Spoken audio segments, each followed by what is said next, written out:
Les infections vaginales sont souvent associées à la vaginite. Qu'est-ce qu'une vaginite? C'est une inflammation de la paroi vaginale qui se caractérise par de l'enflure, de l'irritation, des pertes et des sensations de démangeaison au niveau des organes génitaux externes.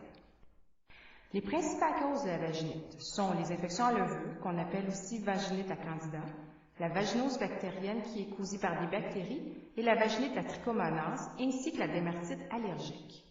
Seule la vaginite à trichomonase est transmissible sexuellement. Dans les cas de vaginite à candida ou de vaginose bactérienne, les causes peuvent varier. Cela peut inclure la prise d'antibiotiques ou l'utilisation de produits comme du savon parfumé ou du bain moussant, donc tout ce qui est un peu irritant au niveau des organes génitaux externes. Certaines maladies comme le diabète peuvent aussi provoquer des vaginites et aussi après une relation sexuelle. Bref, c'est tout changement au niveau de la flore vaginale.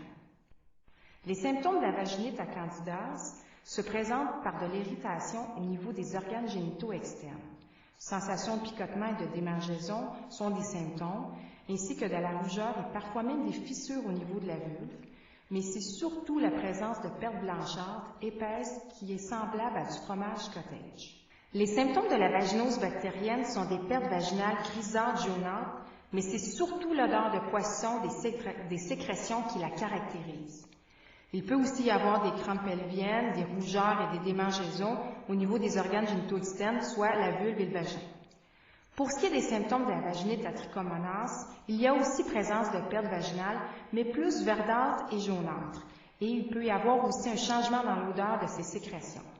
Il y a aussi des démangeaisons parfois intenses au niveau des organes génitaux.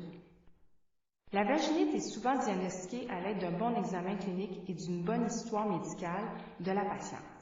Il existe plusieurs traitements contre la vaginite à levure, donc la vaginite à candida, et dont certains sont en vente libre à la pharmacie. Cela peut être du traitement en crème vaginale à un traitement unidose qu'on prend en comprimé. Cependant, en présence des symptômes qui persistent ou qui ne répondent pas au traitement standard que vous avez pris en pharmacie, il est recommandé de consulter un médecin afin d'obtenir un diagnostic précis et d'évaluer surtout s'il ne s'agit pas d'une ITS.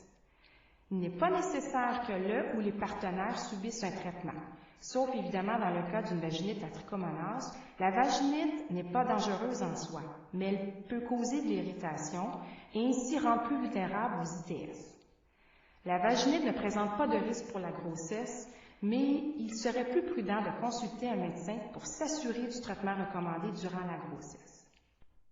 Pour prévenir les vaginites, il est important, d'une part, de laver les organes génitaux tous les jours avec de l'eau ou en utilisant un savon doux pH neutre. Ce qu'il faut éviter, c'est tout parfum ou savon fort. Il faut aussi s'assurer de bien assécher les organes génitaux après avoir uriné. Et il est recommandé aussi de laver les organes génitaux après une relation sexuelle et surtout d'éviter les douches vaginales, qui modifient la flore au niveau du vagin. Pour ce qui est de la vaginite à trichomonase, les règles de prévention d'ITSS s'appliquent, ce qui veut dire l'usage du condom lors des relations sexuelles avec un nouveau partenaire. Des traitements existent pour les vaginites récurrentes, ce qui veut dire qu'elles surviennent plus de 4 fois par année. Votre médecin sera en mesure de déterminer le traitement approprié.